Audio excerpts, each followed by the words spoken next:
What's going on, YouTube? It's Unger to the Max here. A salute to you.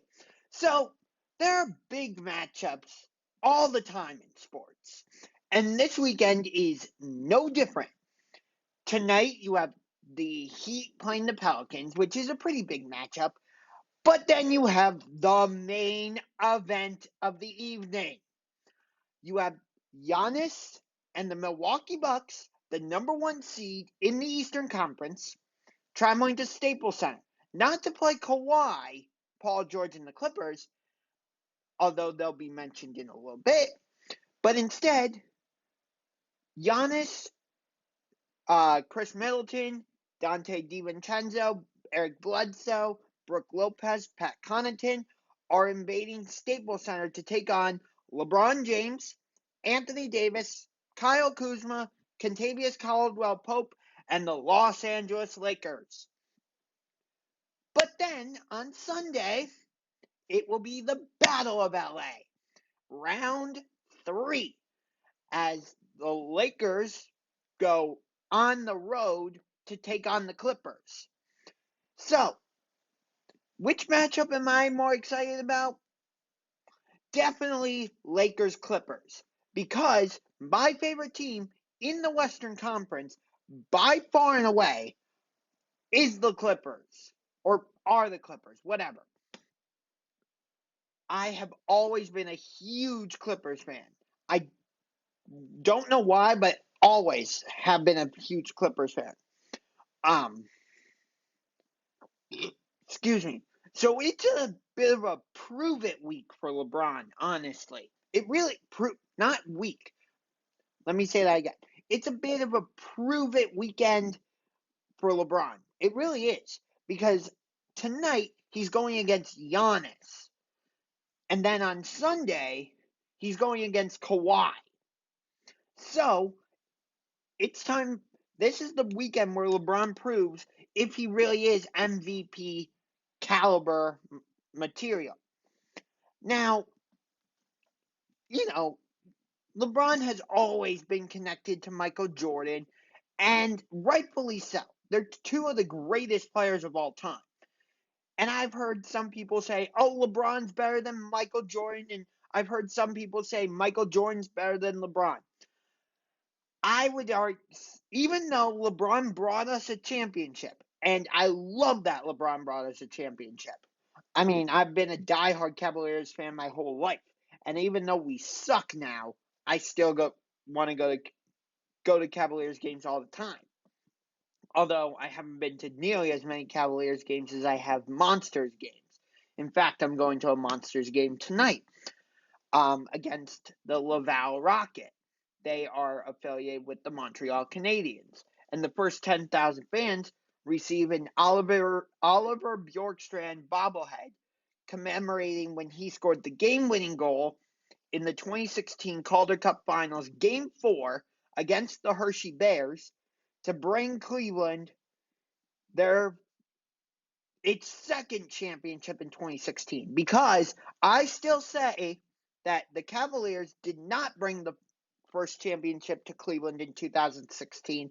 The first championship in Cleveland, the first championship in 2016 that was brought to Cleveland was Stipe Miocic winning the UFC heavyweight belt at UFC 198 when he beat Fabrizio Verdum in front of a sold-out Brazilian crowd because it was a stadium show at Curitiba, Brazil.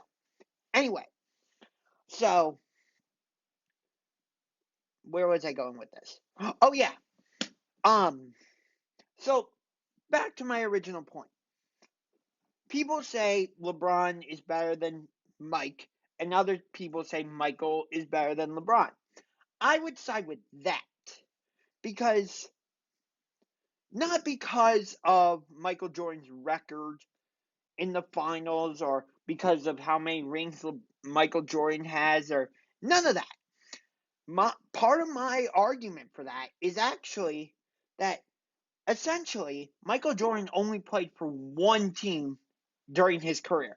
Yes, I know he played for the Washington Wizards for a few seasons, But essentially, he only played for the Chicago Bulls. Whereas LeBron was drafted by the Cavaliers and somehow took us to the finals in 2007, although we did not belong in that series against the Spurs. Absolutely not. But shit happens. And then in 2010, he leaves Cleveland through the ESPN special, The Decision, and goes to Miami. So he's there for 4 years. Wins 2 finals, loses 2 finals. And then he comes back to Cleveland, and that's when the rivalry with Golden State started until Kevin Durant came in 2017 and absolutely trashed it. Sorry, Kevin Durant, but you are the biggest wussy I know. Oh, I can't beat Golden State. I blew a 3-1 lead against them. I'm going to join them. Yay! Really? Okay, I get that you didn't love Russell Westbrook, but are you really going to go join the team that just won 73 games and came back and beat you in the Western Conference Finals? I'm sorry, but you took the easy way out. Anyway, so after those 4 years in Cleveland, LeBron left again, this time to go to the Lakers. So LeBron has been on 3 teams. So to me, that puts him under Michael Jordan. So, yes, it's a big weekend in sports because, again, LeBron plays Giannis and the Bucks tonight, and then on Sunday, he plays Kawhi and the Clippers. UFC 248 is also happening. Israel Adesanya is defending his UFC middleweight belt against Yoel Romero in the main event, and in the co-main event, Weili Zhang is defending the UFC women's strawweight belt against Joanna Jędrzejczyk. Although, as much as that main event sounds interesting, it doesn't excite me enough to want to pay $65 or whatever to watch it. It just doesn't. Now, as long as the UFC 249 main event stays up, I will pay to watch that. It will be Khabib Nurmagomedov defending his lightweight belt against Tony Ferguson. The UFC has tried to make this fight happen before, and every time something happens that causes the fight to be off. I'm hoping that this is the time it finally happens. Now, I want to move on to a hypothetical for a second. Imagine if the SEC and Big Ten got together and created the following matchup. Ready for this? Hold on.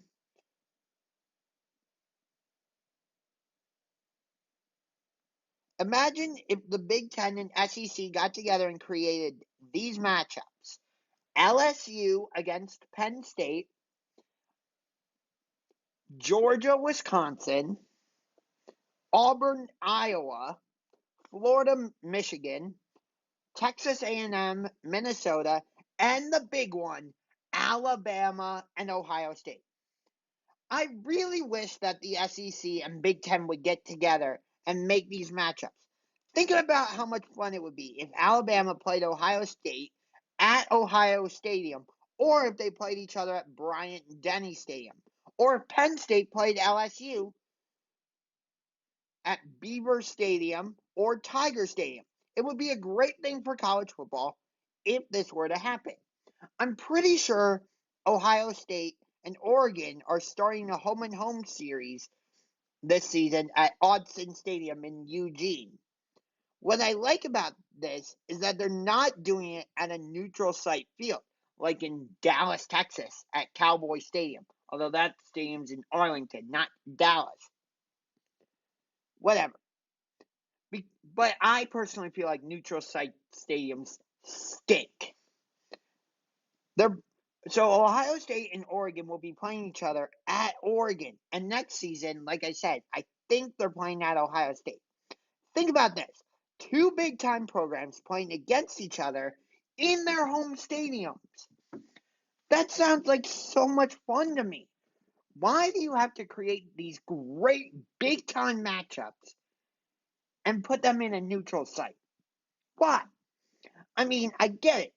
Putting it in a neutral site allows both fan bases to be represented and travel. I get that. Although Notre Dame is playing Wisconsin at Lambeau Field. How is that neutral site? That one makes no sense. Why don't they just play that game at Camp Randall? I would love to go to a Wisconsin game, by the way. There's three Big Ten stadiums I would love to go to, actually. Number one would be Beaver Stadium for Penn State, because Penn State is my favorite college football team for the Big Ten. We are Penn State! Number two would be Camp Randall Stadium for home of the Wisconsin Badgers. And number three would be Spartan Stadium, home of the Michigan State Spartans. And that brings me to my next point. Stadium names and team names. Okay, you have Memorial Stadium in the home of the Nebraska Cornhuskers, Memorial Stadium, home of the Illinois Fighting Illini, and another Memorial Stadium, home also known as Death Valley, home of the Clemson Tigers. And then you have the Clemson Tigers, Auburn Tigers, LSU Tigers, Memphis Tigers. Oh, I'm not done. Northwestern Wildcats, Kentucky Wildcats, Arizona Wildcats, Villanova Wildcats. Why do so many teams share the same name? And why are there three stadiums with the same name? Like, be more creative. Like the TCU Horned Frogs or the Syracuse Orange. Literally, their mascot is an orange. No, I'm not kidding. But I just don't get it. Why are there LSU Tigers, Memphis Tigers, Auburn Tigers, Clemson Tigers? Four teams with the same name of Tigers, and then Villanova, Kentucky, Northwestern, Arizona. Four teams with the name Wildcats, and then there's three teams that share the name Memorial Stadium. Can't you be more creative? Also, one big announcement that I want to end this video on. I know that for a while I've expressed that basketball has been my favorite sport and that the NBA is my favorite sport to watch. Well, that has now changed, as indicated by this and by this. That's right. Hockey has official, and specifically the NHL, has officially passed the NBA and basketball as my favorite sport. So much so, in fact, that, well, I don't want to give it away, but I will be going somewhere on March 14th that, what's a good hint? That involves a cannon. There you go. So that's going to do it for this video. Hope you enjoyed it. If you did, punch that like button like a UFC fighter and punch that subscribe button. Until next time, this is Unger to the Max signing off with a salute to you. And monsters, please end your 3-game losing streak on Oliver Bjorkstrand bobblehead night.